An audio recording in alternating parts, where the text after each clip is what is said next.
Hi and welcome to this second video in my driving lesson video series. In the last lesson we had a look at the car controls, so today we're going to look at setting the car up so you can access those controls.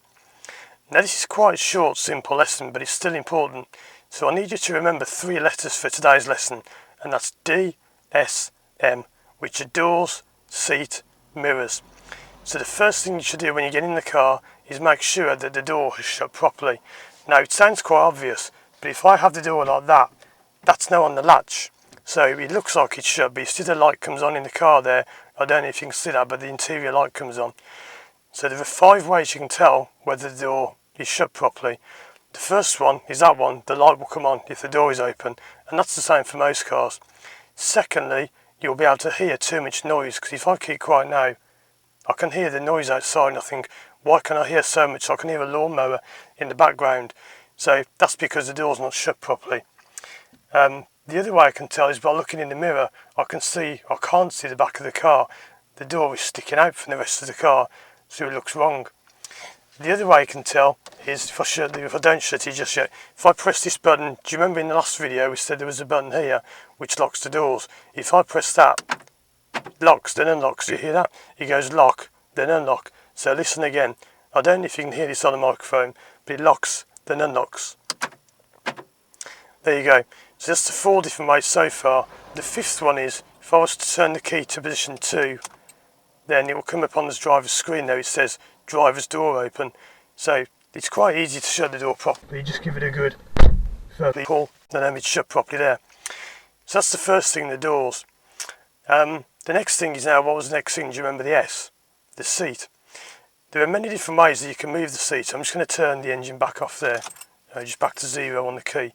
Do you remember those 3 key positions we had in the last video? So for the seat, you need to be able to get your clutch and your brake pedal down fully. Okay, so now you can see that when my clutch and my gas pedal go down, my leg is still bent slightly. I'm not stretching too far like that. Now, you never test the pedals using the brake pedal, because the brake pedal, remember, will physically only go halfway down. We'll go over the reasons for that in a later video when we look at braking. However, you should always test it using the clutch pedal if you can, because the gas pedal, you don't normally drive with the gas fully down. Of course you can sometimes, but the clutch is the only pedal that really goes fully down. So if you put your clutch down and your gas down, they should both be able to go down without any problem. The clutch pedal goes further back than the gas pedal though, so the clutch one is the best one to use. So if I do that, my leg is not straight. If you feel your leg is stretched like that too far, now I've got quite long legs, so I'm lucky I don't need to worry about that. But if your leg isn't that long, you don't want it to be straight. There should be a slight bend there, and it should be comfortable to reach the pedals.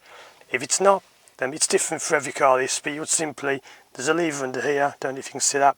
I'm going to pull that, but that's how it should be, so your feet and your legs can operate the pedals properly. The back of the seat, I'm just going to put this camera back on the windscreen now. So the back of the seat should be fairly upright like it is now. There's a lever or a dial in my car on the right here where I can move the back of the seat up and down. But that's okay as it is, that's fairly upright. You don't want to have it too far back like this. If you're leaning back too far, you can't see properly, you won't get a better view. You notice when I bring the seat forward like this, my head goes up like that. You want your head to be quite high in the car so you can see as much as possible. So that's the back of the seat. The head restraint there, this is not really a headrest. People often call it a headrest. It's a head restraint. So what it's meant for is if you do have an accident, your head will go back, but you wouldn't get injured because a head restraint stops your head from going back. Back in the 1980s, not many cars had those, and when you had a crash, your head could go back, and your head was kind of going back down the back of the seat. You got horrible injuries from that. So your head restraint should be so that when your head goes back, your head hits it, and it doesn't go over the top. Now in this car, you can't really have it set wrong the way I've got it, because it's quite a big headrest, but in some cars it can be smaller, and your head, it sounds funny this, but if you have a crash, your head can actually get wedged between the headrest and the roof. And again, we'll be coming back to that on the Show Me Tell Me questions, because that is one of the Show Me Tell Me questions that they might ask you before your driving test begins. So that's the head restraint looked at. Next part of the seat we're going to look at is the seat belt. Now when you put the belt on, it's quite ironic this, that seat belts are meant to prevent injury. You can actually injure yourself in several ways when you put the belt on. So normally what you would do is you lean back, pull the belt forwards quite slowly. Now you'll notice if I pull the belt quick, it locks like that. All modern cars have this system where if you pull the belt hard, it will lock like that. The reason is if you were to have an accident, it would stop your head from hitting the windscreen, which is a big cause of injuries. However, if you pull the belt too hard when you're trying to put it on, it will also lock. And I have had people hurt themselves where they've gone to put it like that, it's locked, it did not then, like that. And it can hurt your hand. A very minor thing, but it can hurt. So when you pull the belt on, put it down like this, make sure you hold it firmly and push it into there. The seat belt's now on.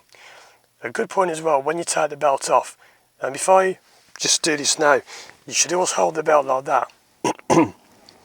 Then press the button to release it. So if I press the button now, the belt comes off like that. I can slowly let go, then it goes up. If I just press the red button down here without holding it, what can happen is, and I've had this happen to me once, it was quite nasty, the belt can catapult up, fly up and smash you in the face. The other thing I've had happen a lot in driving lessons is when pupils just press the button like this, and I'll try and angle that so you can see. I hope you can see that again. I can't tell what these cameras can see. I know in my last video it wasn't brilliant the angle that you had on the handbrake, so maybe I'll share that again now. What I was saying about the handbrake coming off before, about releasing it fully, pulling it up, pressing the button in and dropping it. I know you couldn't see that brilliantly on the last video, but that's what I was doing. I was pressing the button in, raising it, letting go, and then pulling up, pressing it in, dropping it. So anyway, with the seat belt, if I just go like this now, I'm going to be careful I don't do this wrong. But if I do that just like that, now it didn't do it there, but sometimes that can go catapulting up. And I'll pull this camera back now. And this seat belt can go smash into the window. And I've had 2 windows cracked, not completely ruined, but cracked, by pupils just pressing the seat belt button, smash straight into the window. So when you take the belt off, hold the belt here, then press the button, and then release it slowly. I know it sounds a bit daft all this, but it can happen. That's the reason why you move your seat first. If you've got your belt on and you now go to move the seat forwards, bang, the seat belt can lock and prevent you from moving the seat forwards. So you can also adjust other things on the seat like the height. As long as your knees don't bang against the wheel, then it's okay.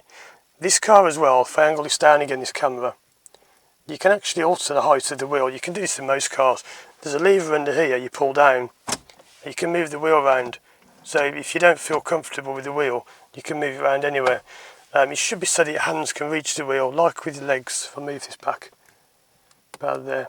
So your hands shouldn't be, your arms shouldn't be bent. So when you're touching the wheel like this, see if I can show you this better. About there you should be able to see. My arms are bent, it's quite comfortable. I'm not like this, not at full stretch trying to reach the wheel. If you look at my arm there, see my arm there is sort of locked out like that, that's no good. You've got to be able to reach the wheel comfortably. When you do your advanced test or something, I'll go into more detail on this where you have to kind of demonstrate that you're doing this properly. But as long as you can reach the wheel, that's fine. So, what was the final letter that we said? We had the doors, we had the seat, and we had the mirrors. I'm now going to take the camera off the windscreen so I can show you the mirrors better. So I'll be back in a few seconds when I've reset the camera. Okay, so here we are. So most cars have 3 mirrors. Mine's actually got 4, but that one there is just for me to see out of when I'm doing driving lessons. So don't worry about that one. So you've got this mirror here is the main mirror. Now this is often called the rear view mirror because as you can see it shows you what's going on at the back of your car. I always think rear view mirror is a bit of a stupid term because all mirrors are rear view, aren't they? Because if you look in the mirror like that one, you look backwards. So really all mirrors are rear view. But this is what we mean by the rear view mirror. I'll try not to film the camera itself, by the way. So I hope you can see the mirror there. If I put my hand up there, you can see roughly what I can see out the mirror. Now in the middle mirror, the glass is different to the outside mirrors. So on this middle mirror, you'll notice that the glass is actually flat. So when I look in that mirror, I get a proper image like that car behind and the one that's parked with the stripes on the back. It looks like a normal reflection would. That's different to the outside mirrors because these outside mirrors, the glass is convex, which means it's bent slightly outwards, and things can look smaller in those mirrors than they actually are.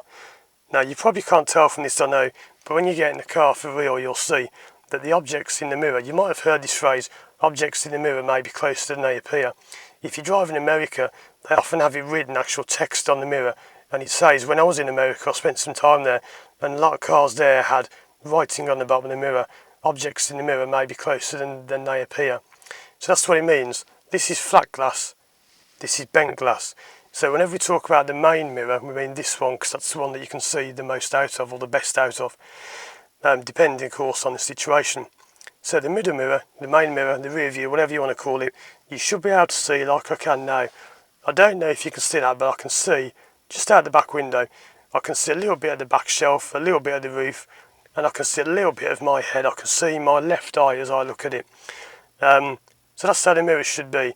It's pretty obvious you should be able to see out the back. Don't have it set, for example, like this, so you can see, down your not down your top, whatever. Anyway, so yeah, that's looking out the back mirror there. The side mirrors, and there's one more thing, sorry, on this I forgot to mention. There's a little lever under here. If you pull this towards you, notice how the view goes different now, it goes up towards the roof. What that is for at night time, if you're driving in the dark. If I put it down to daytime mode now, you can see how it looks like a normal, normal reflection now. If I go like that, I hope you can see that under the camera. It looks like, well, I'm looking at the roof now. That's when you drive at night time. It stops you getting dazzled by the car's lights behind you, especially when you've got on a motorway, sorry, on a fast road where cars, have got lots of lights on, lots of street lights, things like that. So yeah, that's handy. I don't really drive much in the dark, as I said in previous videos, but if you do drive in the dark, you can pull that lever towards you and make sure that you can see that properly in the dark as well. You normally move this mirror, by the way, with your hands like this, just pull it around. Some things might seem obvious. Now, of course, these driving lesson videos I'm doing now, it's much different to a normal lesson, because normally there would be people in the car and there'd be a bit of talk, a bit of feedback, a bit of response. So these videos are actually quite hard to do. I'm finding these harder to do than normal lessons. So I will be doing a series of videos soon where I'll teach the normal people, through all this stuff. And it's a lot more natural for me to be doing that. It's quite weird to be talking to someone in the car who's not actually there, which is you watching. Okay, so there you go, the side mirrors. There's a little control here I didn't show you in the last video. You simply move this. Now, if you're going to be a driving instructor and you're watching this video, this is going to cause your pupils nightmares. Now, I know people are going to say, oh, this is simple, or I did this in 5 minutes, or I did it in 5 seconds. Pupils have so much trouble understanding how this works. So if I put the camera here, I hope you can see that well. Let's see, about there you should be able to see. So there's a picture of a car. If you wanted to move the left mirror, you turn it left, and then you move it like a joystick down, up, and as I do that, you can see the mirror is moving like that, down, up, whatever. Now, I know that might sound so obvious, but so many people have trouble with this, it's unbelievable. You're trying to explain, move it down, and people are going like this, and like that, and like that, and they're moving the different mirrors. And I'm not being funny by saying that, I just think it's a good point to make, because a lot of people struggle to understand this, so don't worry if you do. Don't worry if you do, that is. So, that's on the left mirror now, so I need to move it, it's already set for me, but I need to move it so I can see roughly like that.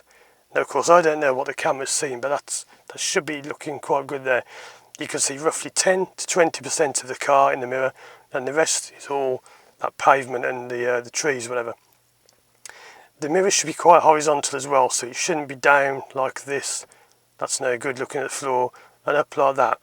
You should, though, be able to see like the horizon like that is about halfway up. So you see that road on the left, if you can see that, that car's just gone in. That should be about halfway up the mirror, roughly about there. It's no good having them set incorrectly. Now, you remember we said before, the outside mirrors are convex glass, so you can see a bit different in those to the middle one. You can't really see it here, but if I move closer, maybe you can see it if I show you on this one. There are black lines there on the right of that mirror, and there are black lines there on the left of that mirror. Now, those black lines are supposed to show you more of what's in your blind spot, which we're going to go over in the next video. But your blind spot is an area that you can't see in your mirrors. That's why it's called a blind spot. That's supposed to show you what's in your blind spot. It does help, but it doesn't show you everything in the blind spot. So don't rely on that too heavily. This mirror, I'm going to turn this control right and then move the mirror so I can see the same roughly. About 10-20% car, the horizon's halfway up, about like that. Doesn't matter if it's a bit off like that, or a bit like that. It's not that bad as long as you can see. And you should be able to see some of your car, so that you can tell where you are in relation to things. You don't want to be seeing all the road like that, because now I don't know where my car is. And yes, I know I'm in my car. People say, well, I'm in the car. Yeah, but you've got to be able to see where it is in relation to objects so you don't hit them. Very importantly, so I had a pupil once, and I'll show you how I set the mirrors up. He never did his mirrors properly, so I set that mirror like that, and I set that mirror like that. And when he came out for a lesson, I said, "Have you sure you've done your mirrors?" And he said, "You're always going on about these mirrors." And I said, "Are you sure you can see out them?" And this is what he could see. And he said, "Yeah, they're fine." I don't know why he had this thing about never wanting to set the mirrors properly. And it's obvious you can't see properly out of those. But anyway, you must have them set properly. Very important when you're driving around, looking out for bikers, cyclists, things like that. Okay, so I'm going to put the camera back on the windscreen now, and we'll finish the video off. Okay, so that's the end of the video. That's the end of today's lesson. So from that, you've learned how to set the car up when you get into the car. Now again, a real driving lesson, it's different because like I said, the pupil's chatting to the instructor, and it's a bit easier on a real lesson because you might watch this and think, is that a full driving lesson? Well, normally you would do this at the end of the controls lesson we do next time, and the video I'm going to do next, the next topic, which is moving off, you would normally do that as well on your first lesson if it's about an hour long. So, of course, you know, this isn't a whole driving lesson. I'm just separating these videos like this so they're easier to find online. So I hope you enjoyed that. As ever, you can visit my website, firstdrive.com. Please do like the video, it helps me a lot. Just click on thumbs up, it's quite good if you do that. Leave a comment, subscribe, all those things help me greatly. So next video, next lesson we're going to do is moving off, which is where they start moving the car, so it's a bit more exciting. So hope you like the video so far, and I'll see you again soon for the next lesson.